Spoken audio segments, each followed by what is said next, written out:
Hello, Anthro 275ers. Welcome to the last video lecture of the semester. And we're doing a virtual visit to Mount Holyoke College Art Museum. And I am joined by our last very special guest, Kendra Weisbin, who is the Associate Curator of Education. Thank you so much for joining me, Kendra. Oh, it's my absolute pleasure. I miss seeing our students so much at the museum, so it's a real treat to get to talk with you about some of this art and virtually connect with your students. Yeah, normally our last field visit is to the museum as well, and it's such a nice way to end the semester. We're not able to do that physically this time, but hopefully when we're all back on campus happy and healthy, I urge the students to all visit the Mount Holyoke College Art Museum. It's a great place. It's an amazing space, both for learning and for just enjoying the art. We love our students, so come and visit us as soon as we're open again. Kendra, you selected for us the pieces that we uploaded on Moodle. Mm-hmm. We went through a bunch of images together, and the images that you pulled out all sort of shared common themes regarding justice, law, legality, we asked the students to fill out a worksheet that we again worked on together. And we both read student responses before recording this. And now what we're going to do is that we're going to go over each of the images and the pairings together to learn some more about what are the images, who are their makers, and also how can we, as anthropologists from an anthropological perspective, approach these images as kinds of resources that can help us understand the times of their production, the conditions of their production. Just to kind of like put everything in context, the discussion that we're going to be having right now in context, on Tuesday, for Tuesday's video lecture, I talked mainly about kind of material culture, material artifacts that Ian Hodder defined as material artifacts that were produced with a utilitarian purpose. So material artifacts that were produced mainly with the intention of being used in certain ways. And those kind of material artifacts are interpreted with reference to, they gain meaning through their use, through being used, and also through the kind of associations that are attributed to mainly with respect to that practice, to their practice. But Ian Hodder also talked about a second kind of material culture, material artifacts that were not necessarily produced with a utilitarian purpose, but instead were produced to be communicative and representational.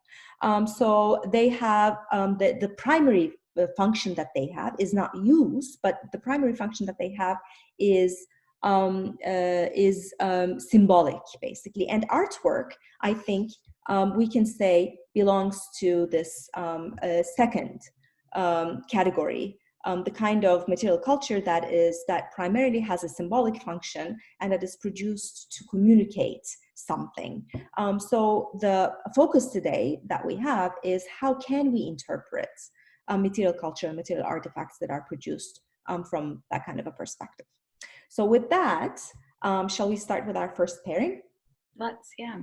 Okay, can you tell us what we're looking at here? Sure.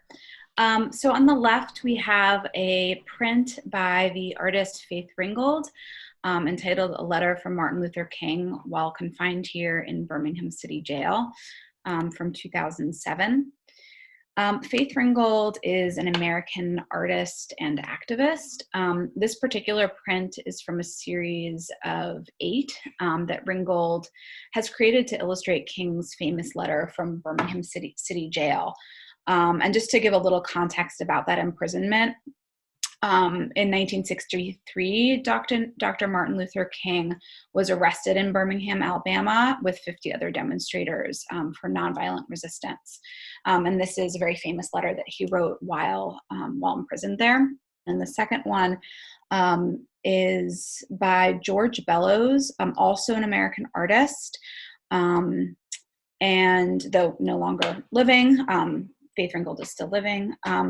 George Bellows here is depicting the murder of Edith Cavell, which is the title of the work, from 1918. This was from a series of 12 prints that George Bellows did right around this time. And Edith Cavell was a British nurse who was very famous for saving the lives of soldiers, actually from both sides during World War I, and for helping Allied soldiers escape from German forces in Belgium, where she lived. And so for these actions, she was found guilty of treason, and she was executed after being in prison for 10 weeks.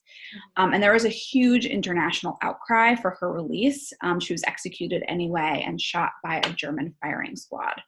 And her execution received huge, really worldwide attention, including a lot of press coverage, and much of it was really sensationalized. So we talked about, in our conversations, we started with many more images, and we had originally imagined both of these with different things, and we ended up bringing them together. And I'm so glad we did, because I love looking at them together. I think they're really interesting. There's some really interesting formal comparisons, as well as kind of content, subject matter comparisons, many of which the students pulled out in their responses. So shall we kind of start with the formal comparisons that you thought were interesting? Yeah. Well, students really across the board talked about the light in both of these images, which I also noticed and I find really interesting.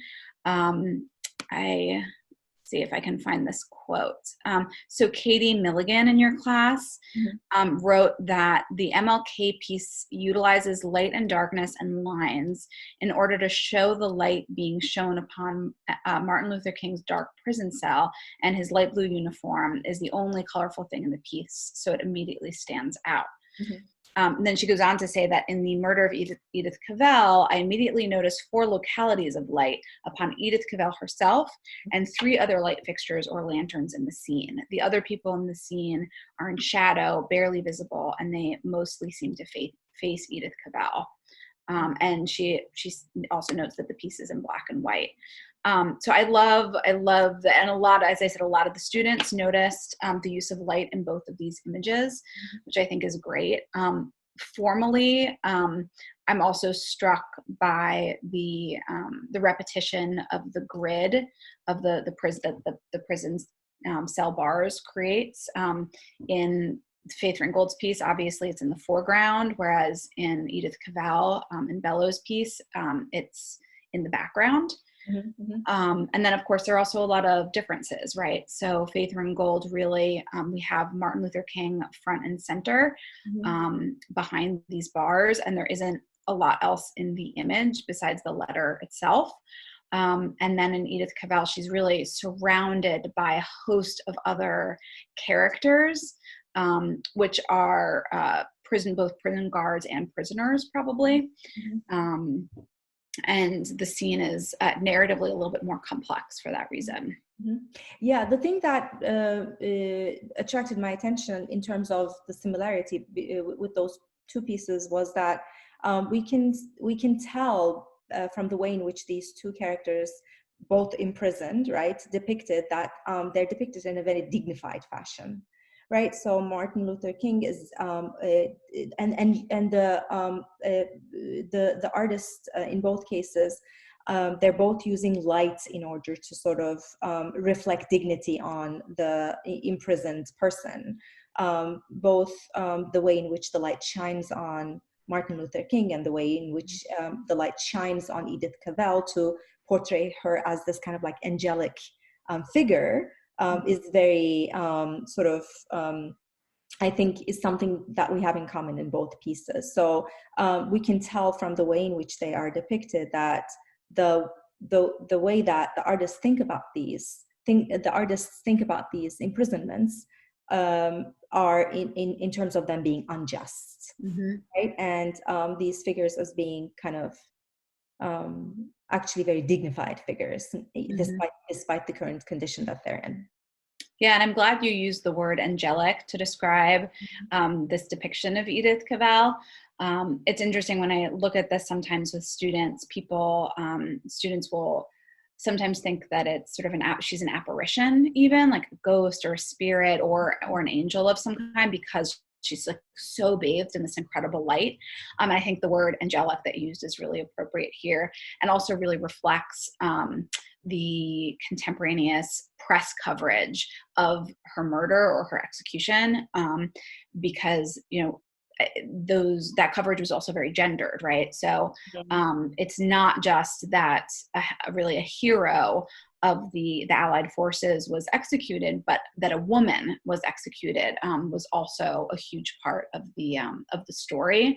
And a lot of the media coverage really played up her sort of more feminine sort of stereotypical attributes, many saying that she had fainted right before the execution, which other accounts had said was not true. So I think that's really interesting. Yeah, this is, I mean, since Edith Cavell's prison scene is not solitary as Martin Luther King's is, right? And when I look at the other figures that are portrayed there, is Edith Cavell the only woman? I believe so, yeah. That's also interesting, right? It is that it's not a gender segregated prison situation, that it seems more like a dungeon, not even right? Yeah, I've thought a lot about how this image works in terms of space. And, it's possible that everybody else in this scene are soldiers and that there aren't other prisoners depicted. And she might be being led down into more of like a courtyard, like a prison courtyard for her execution. Right. This being a wartime situation as well, right? Yeah. Right. You're absolutely right. But I also love what you're saying about the unjust imprisonment. And one of your students, this again is Katie Milligan, I think said something really nice about that. She wrote that the two works are similar in subject matter because they show a trapped martyr whose imprisonment or death is seemingly undeserved and likely protested by others. And I think that's such an important point, is the ways that these figures were used in movements. And their imprisonment and eventual death were used in movements. Yeah, that's very interesting. Beautiful images. Thank you for selecting them. Shall we move on to the second pair? Sure. All right, let's see if this is, yes, I managed. What do we have here? Okay, so we are looking at, on the left, William Hogarth's The Prison Scene, which is, I believe, the 7th image from his 8-image series of prints, The Rake's Progress from 1745. And on the right, we have an image of by the famous photographer Weegee, called L.A. Drunk Tank from 1940, circa 1940. The Rake's Progress on the left by Hogarth is interesting and a little complicated, but I think it's worth going into what the story is just briefly.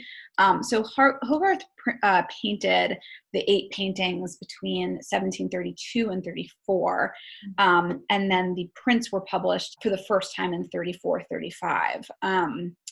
And the series of 8 show the kind of the fall and decline of the son of a rich merchant. The son moves to London and he wastes all of his money on prostitutes and gambling.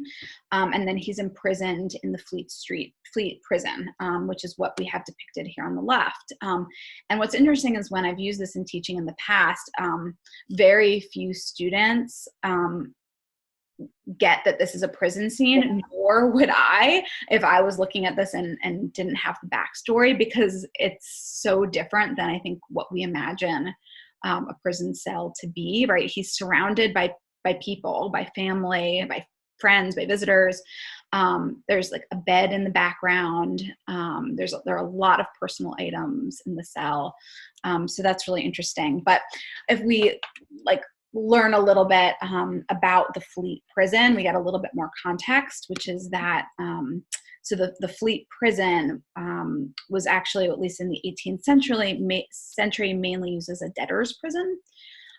So it basically contained, I think, like 300 up to 300 prisoners and their families. So the whole family, if they were in enough debt that they couldn't pay back, they would actually be imprisoned for that debt at the Fleet prison, and they would have to work off their debt while also paying room and board to the prison. Oh, wow. So the whole family would be imprisoned. In some cases, yeah.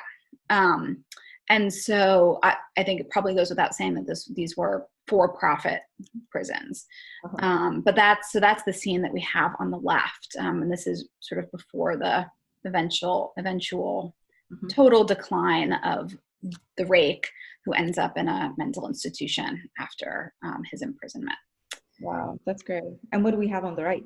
So Ouija is just a great character. He was born in Ukraine as Arthur Felig. There are a lot of stories about why he was called Ouija. The most accepted of which is that it's a play on like a Ouija board, because he always showed up at crime scenes before other press members. So the idea that he was like, somehow he was telepathic or something like that. So that's the play on his name, is Ouija. And he was a photojournalist, really, primarily. So, and he was working in Manhattan, mostly on the Lower East Side. And he basically followed a police scanner, and he would show up at crime scenes, fights, brawls, basic kind of like gossip. And he would show up and he would take photographs. And for the most part, those photographs were in magazines and newspapers. So very widely disseminated. His work has a pretty noir feel, right? Which makes sense with the time period. And this work in particular, LA Drunk Tank, is one of several in Mount Holyoke's collection. Yeah. And it's several students noted the lack of, that you can't see anybody's faces. And that's one of the things that I think is really interesting about this piece. Yeah. I think you were just mentioning that as well, right, Elif? Yeah. I mean, this is another pairing that I think we did really well this time. This is another pairing that I think speaks a lot. We can say so much about this. The first, I mean, when we talk about them together, the first one, and some of the students also mentioned this in their comments, the abundance of facial expressions, the grotesque facial expressions in the first one. I think Molly was one of the people who said that, she's also familiar with Hogarth as an artist too, and she said that as an artist in general, he is someone who's known to paint these kind of like grotesque faces. And so the abundance of faces on the first image, and I really like how it contrasts with the second, with the lack of faces in the second image, right? You don't see anyone. It's much more anonymous. So that's one thing, and the different kinds of effects that it has. The first one having faces with these kind of like really intense expressions, and the second one lacking faces, but then having other things that maybe kind of like make up for faces in the sense of giving us ideas of who these people may be. So a lot of again, students made comments about the feet, right? Particularly the bare feet, and that being a symbol of fragility. I mean, it's this one person, but at the same time, it may be representing the kind of powerlessness for all of the people who are in the drunk tank. So that's one thing that is really interesting to me. And the other thing is is again a contrast between a scene that depicts an upper class form of criminality, perhaps, and the second one being clearly a lower class sort of situation, right? With when we look at the clothing that the people have, It's worn out, tethered, it was more picked up in the Ouija piece. I think most of the students talked about how sort of like misery was depicted in the second image. Less number of students recognized that the first image, the people who were depicted in the first image actually were upper class people. And some, those who did recognize the wig on the rake's head, right, which is a symbol of upper class status, I guess, and also the clothing as well, a symbol of upper class status. So I love the way in which these images kind of like contrast each other in those senses.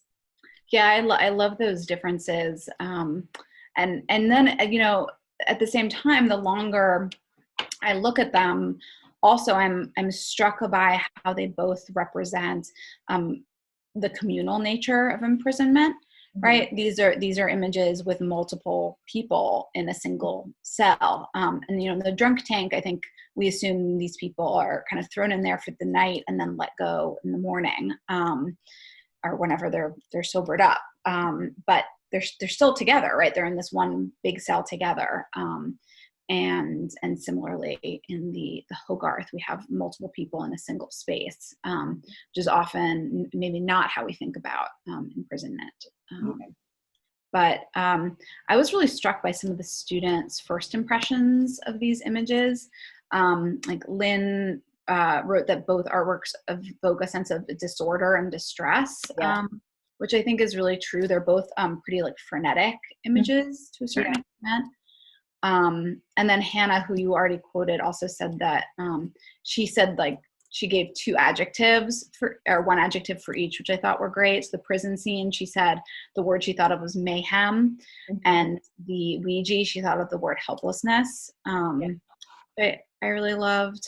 And several students, you're right, also noted the lack of faces in the Ouija, but then the many faces in the Hogarth. When we think of them together, so the first pairing gave this sort of the perspective we could discern, the artist's perspective about the situation that they're depicting was that it was an unjust form of imprisonment, right? It was a dignified situation. Even though those people were marked as criminals, it was actually a dignified standing instead.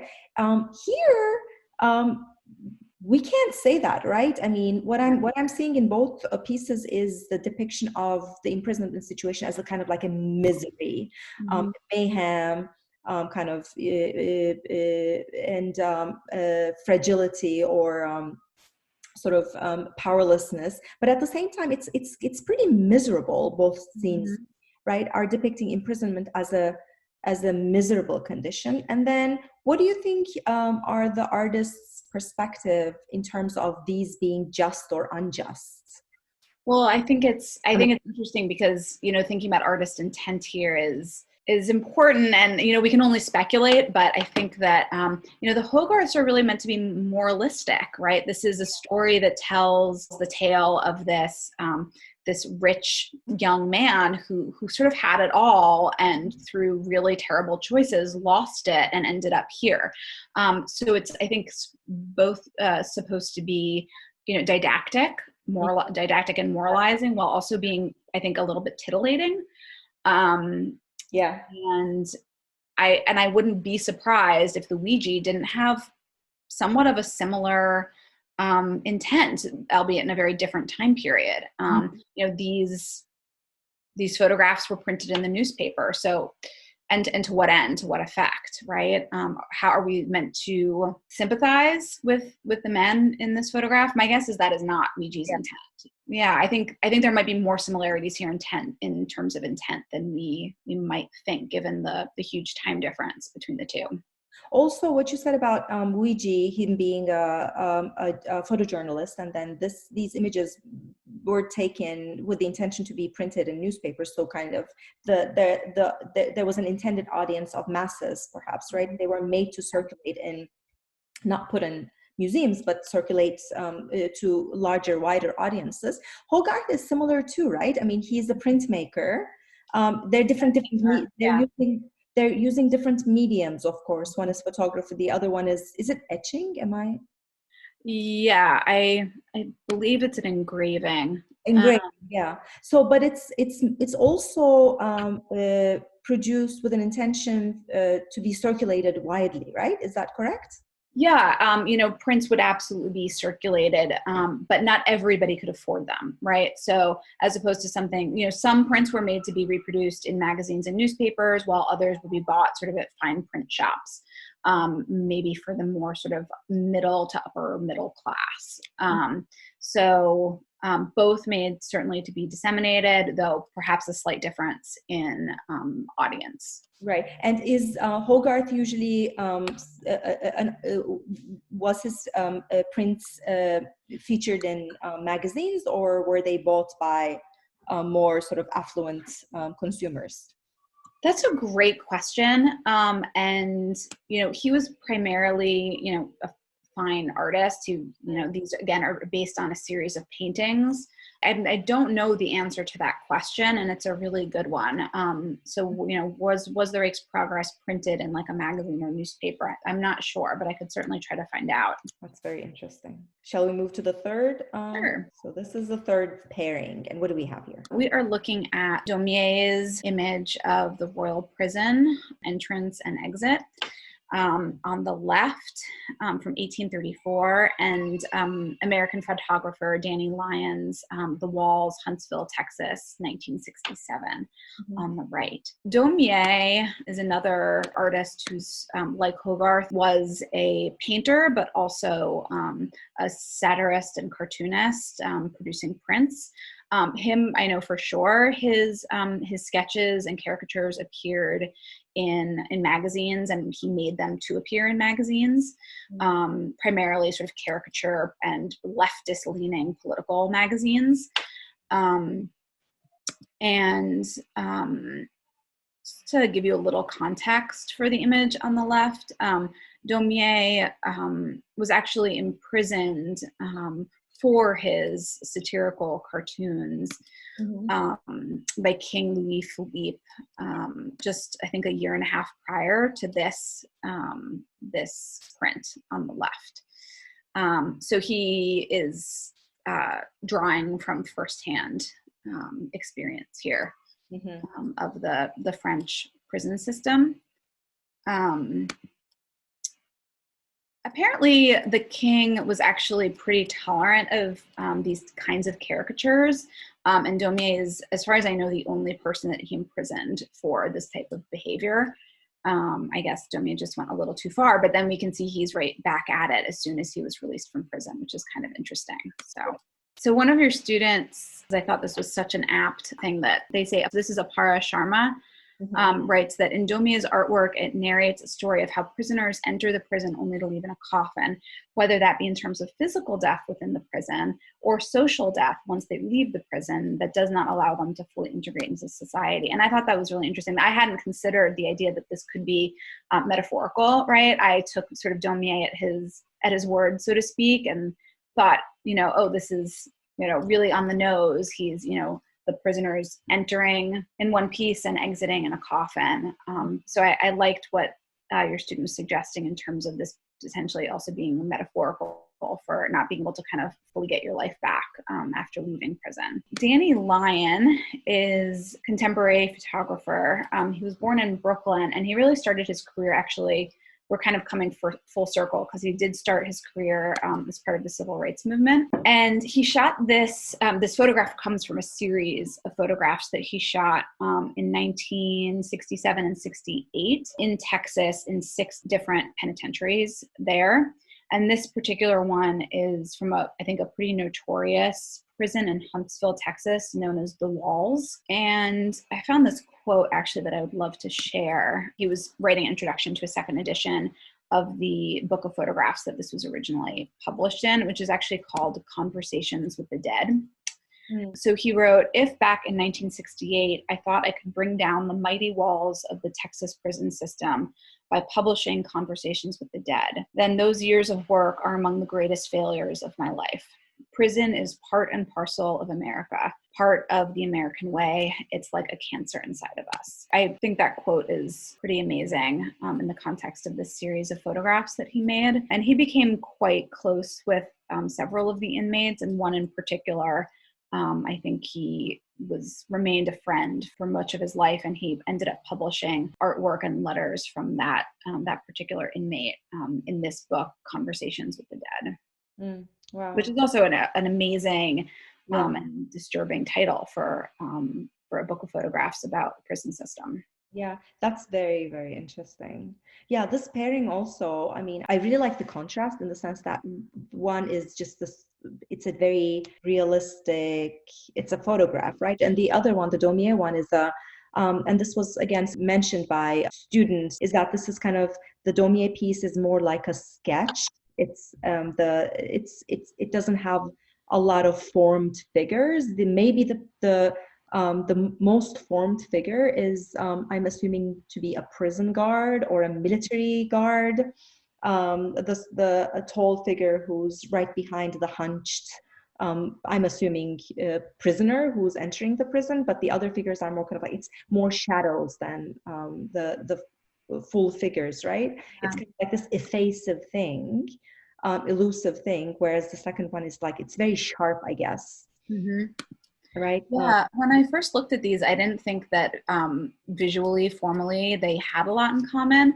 But one of your students, Lena Siegel, actually pointed out that both have this really strong sense of symmetry, which hadn't occurred to me. And the more I think about it, the more right I think they are about that. I mean, the symmetry in both is pretty amazing, right? In the Daumier, we have this central sort of column, and we do kind of have that centrality, this sort of really intense vertical up and down, right? In the Danny Lyon piece, and then also the square, right? Repeated.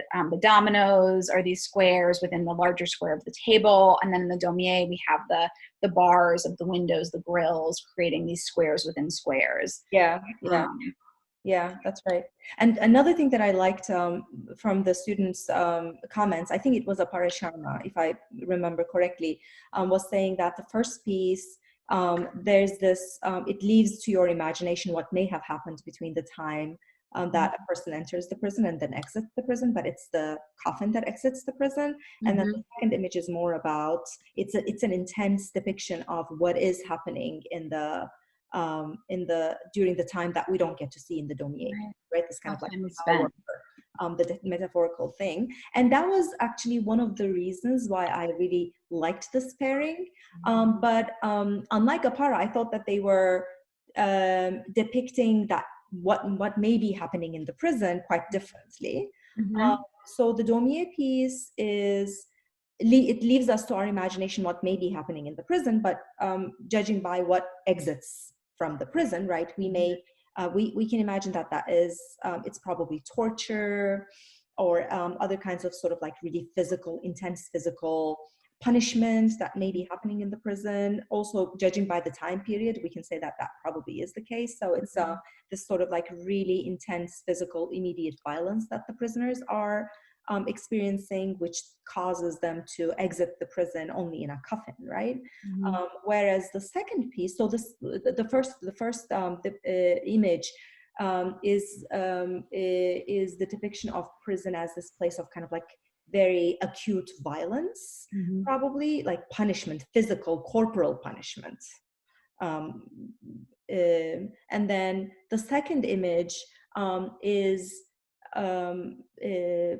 again, one of the students, I can't remember who, but they said that it was depicting the time in prison as this like long, boring waste of time, right? Where it's not, I mean, there's nothing acutely violent in the second photo. Right. It's just this sort of like really regimented and structured scene that makes me think of the word discipline. That's happening inside the prison, right? Not a corporal type of punishment. They're probably not being kind of like tortured or yeah. But it's this idea of punishment as a discipline, where it's kind of like clean, orderly, and you're doing something that is supposed to engage you kind of, mentally as well. So it's a sterile environment. It is a form of violence, but a much more kind of like structural form of violence, not this kind of like acute physical violence, but a structural, much more sort of like psychological form of violence, which is a much more modern phenomenon. Right. As opposed to the time frame of Donier, I guess. Yeah, absolutely. So one thing that I wanted to kind of touch upon with your help with respect to all of the three comparisons was that, and Ian Hodder also talked about it in his chapter. So how do we interpret the meaning of material artifacts, and in our case, images? Since the makers of these artifacts are not using words, they have more visual elements to make their point, right? So we look at the shadow, the use of light, colors, which figures are accentuated, which figures are not accentuated, disguised, kind of like decipher the meaning that the artist is trying to get across. So that's very interesting. We're trying to kind of like understand, is this person pro-prison or against prison? How can we understand it from the way in which they play with light and shadow? It's a very interesting, it's a different way of interpreting, particularly coming from an anthropological perspective, where all we do is to talk to people, right? All we have is words, or the most that we have is words. So that's one thing. And the other thing was something that actually you raised when we first were thinking of different kinds of images to pair, was the difference between commentary and documentation, right? So we know from the biography that you gave about some of these artists that they were producing intended commentaries about their period. So Hogarth is one of them, right? He is known to produce very satirical criticisms of particularly the upper class ways of life and being in England at this period, at this time. But then he, so we know that from Hogarth, but from other images, for instance, such as the Ouija piece, or maybe the lion piece as well. Although the lion piece, you said that he was someone who was very much involved in activism and politics. So we may think that that is also a commentary, not a documentation. But with Ouija, it's more kind of like, it's less obvious what Ouija is trying to say. Is it commentary, or is it documentation of what's going on? So how do we kind of like discern that? I mean, I think just raising the questions, right, is part of it. With Ouija, I'm curious. I don't know a lot about Ouija. I'm curious if there are writings that we know of his. In the case of many of these artists, Danny Lyne in particular, Faith Ringgold, these contemporary artists, we can read their words about their work and understand their intentions to a certain extent. Ouija, I'm not sure, wrote about his work in that same way. I do know that he was a pretty shameless self-promoter. So he was, he was a photojournalist, and he was interested in capturing the atmosphere and what was happening in New York City. But he was also very interested in promoting himself. And he actually stamped his photographs with this rubber stamp with text that said, by Ouija the Famous, or photo by Ouija the Famous. So that's what he called himself. And he really embraced also this, the moniker Ouija as opposed to his given name. So he was very interested in being notorious and famous himself as well, which is also part of the story, right? Yeah. Well, these were great images. And I think the narrative that comes across by pairing them was also very, very interesting.